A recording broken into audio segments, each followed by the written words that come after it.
Hi everybody, happy Tuesday and welcome to another episode of this. So last week we did movies that it was a very convoluted category, and don't worry, it's getting even more convoluted this week as I talk about books. But I wanted to try to talk about good versus evil in a sort of supernatural way. And I think we did a good job last week with those movies. I listed some really great movies that can be hard to categorize, and I honestly think that's what I went for more so with the books. Good versus evil, not always supernatural this week with the books, and hard to categorize.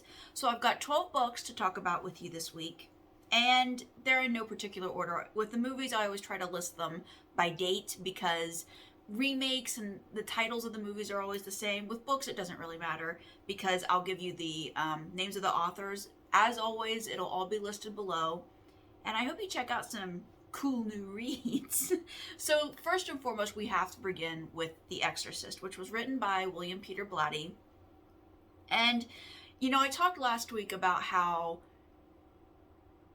The Exorcist, the movie, is still kind of sailing on this hype that it got in the 1970s when it came out that maybe wouldn't work now, and people might watch that movie and be kind of let down by it because it's not as extreme as it was in the 1970s. It's much more, oh, we've seen this before.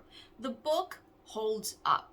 If you've seen the movie, you're not really missing a whole lot with the book. You're missing some. The book definitely colors in some gray areas for you, but the book holds up. It is still a strong, great book. Totally recommend you read it. So for number 2, I want to talk about Rosemary's Baby and the sequel. So Rosemary's Baby. It's a cult movie, Satan's baby, all of that. Fantastic book. Written by Ira Levin, he had a really cool string of writing kind of weird horror books in his day. But Rosemary's Baby, I think, might be one of his more popular ones, Stepford-wise, maybe. Rosemary's Baby as a book, again, if you've seen the movie, you know the story. The book is really good, though.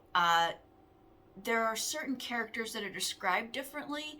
There are certain things that are said, certain details that maybe you would miss in the movie that they had to gloss over for the sake of, there are just certain points of view that they can't be translated to film.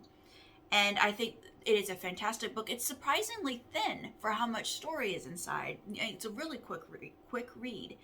And then its sequel, also by Ira Levin, is called Son of Rosemary. Now, this book is quite the different story. You have questions. If you know how Rosemary's Baby ends, you have questions. Well, what happens now? Well, how does this play out?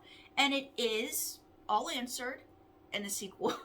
The beginning especially is very interesting because it starts strangely. It takes you a few pages to understand exactly what's going on.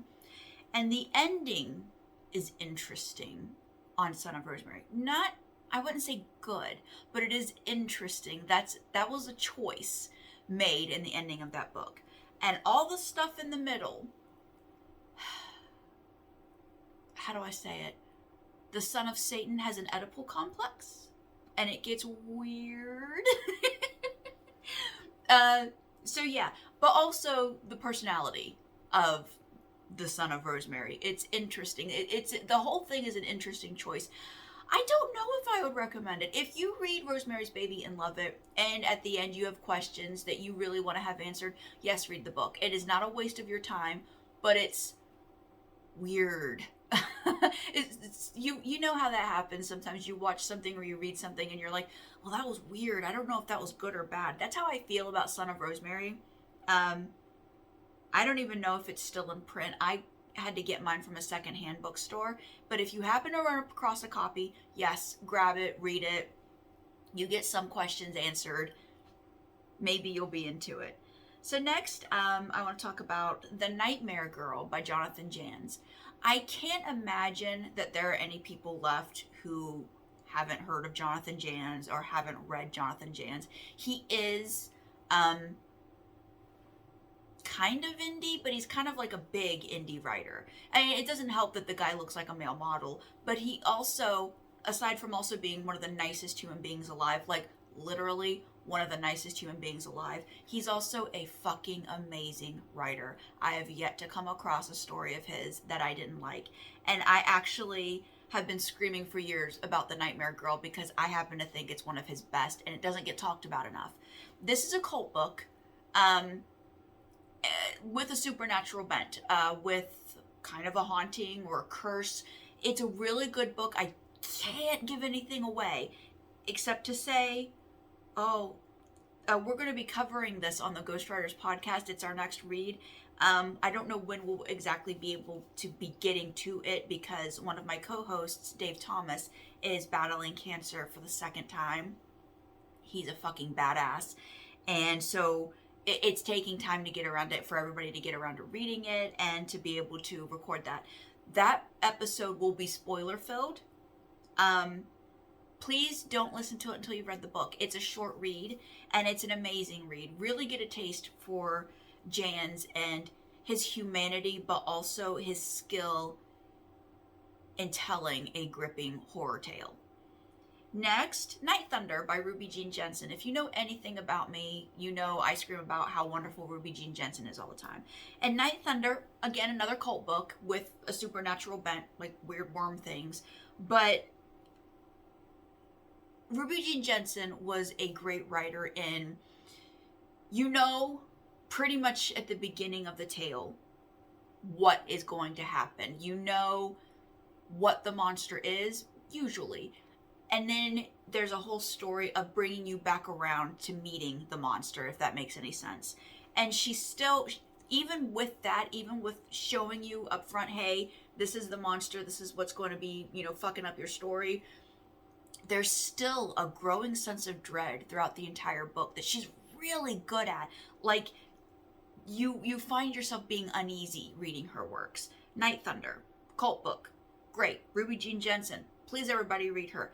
A lot of her stuff is currently out of print. You have to get it at secondhand bookstores, but her family has recently started re-releasing her stuff. I don't know if I've talked about this before, but I don't care. We're going to keep talking about it. Re-releasing her stuff. You can find it brand new. I don't think Night Thunder is one of them yet, but it's coming, I'm sure. Next, I want to talk about a book, Church by Rene Miller. This one isn't supernatural, but it is culty, like a brutal, truth-telling kind of story. I think I blurbed this book. Unnerving Press put it out, and it's a shorter novella that is really brutal. And again, unafraid. The story that it tells, it's a balls to tell this story and just put it out there. And I have to applaud Rene Miller for that. It's a great tale, short, exciting, fast-paced read, and again, brutal. Number 6, Those Who Follow by Michelle Garza and Melissa Lason, colloquially known as the Sisters of Slaughter. This is one of those books, it would be hard to categorize in the kind of broad categories I've been doing with these videos. This is a story, it's weird and it's brutal. If you've never read the Sisters of Slaughter, again, fix that. But they have a certain strangeness to their tales. There's always different worlds or different realms of consciousness that they deal with in their storytelling. And God, they're so good at it because it's a complicated concept that they handle with aplomb. Like, it's beautifully done. And this one, it's supernatural in certain ways, and it's very natural in other ways. A lot of slashery stuff.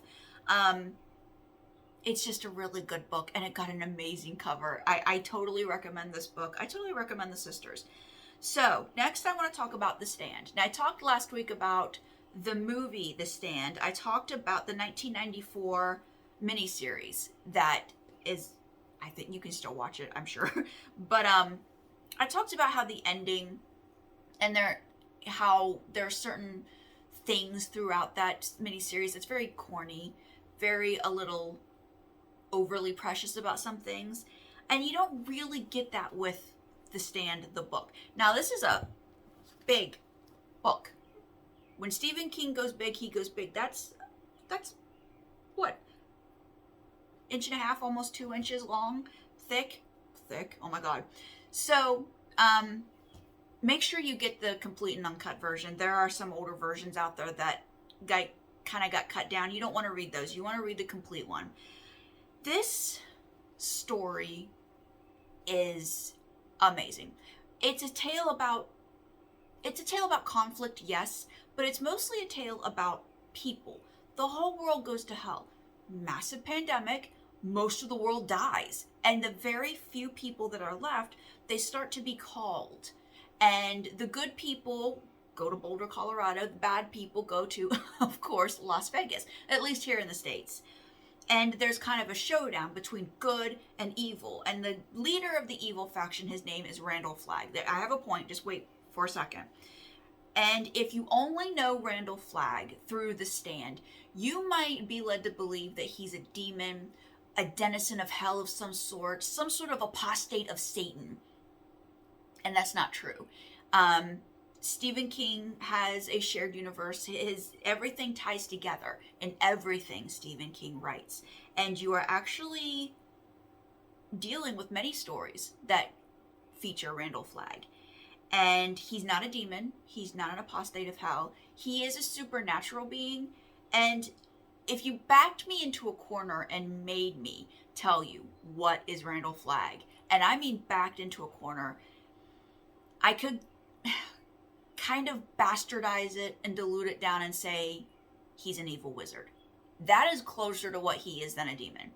And, you know, if you've ever read the Dark Tower series, Randall Flagg features prominently in that. If you've ever read the book The Eyes of the Dragon, that's a story that features Randall Flagg prominently, and you really get more of a feel of his beginnings, of how he came to be what he is in that book, The Eyes of the Dragon. That will be listed below. I'll make sure to remember that. So in The Stand, it can tend to get a little more, you know, God versus Satan. It's not quite what's going on. It's more agent of chaos versus the forces of good, and the forces looking out for good. It's a fantastic story. I love how some of these people who are on the good side, they're always good. They were always good people. They were always destined to be this way, and some people have to grow. My favorite character in the book is Larry Underwood. Larry has a very big growth curve with this story. He has to grow up. He is very much a mess, a bit of a man-child in the beginning of all of this. He's the one who's the musician. He's just now starting to chart, if you remember what that means. His song is shooting up the charts. He's gathering fame. And, you know, then things go to hell. But he has to grow up a lot. He goes through a lot. And you end up really proud of Larry, and you end up really heartbroken for Larry. And just fantastic book. It's one of those must-haves. And again, I know this is a commitment kind of book, but worth every second. Next, Jack Ketchum. Again, I didn't know what I was going to get to him. Jack Ketchum wasn't really a writer of supernatural. He wrote horrors done by human people. And so I was never going to get to him if I didn't. Maybe in slashers, but I want to make sure that I talk a lot about Jack Ketchum. If you haven't read Jack Ketchum, I can't imagine if you haven't. I think some people are worried about the brutality of some of his stories. And yes, his stories are very brutal. By far, the most brutal is The Girl Next Door. And I know a lot of people who can't get through that book. That's completely understandable. Let's try these. Off Season and its sequel, Offspring. These are kind of inbred, violent. They're not quite hillbillies because we're not in the mountains or anything. We're at a resort, kind of. We're in a vacation-ish town.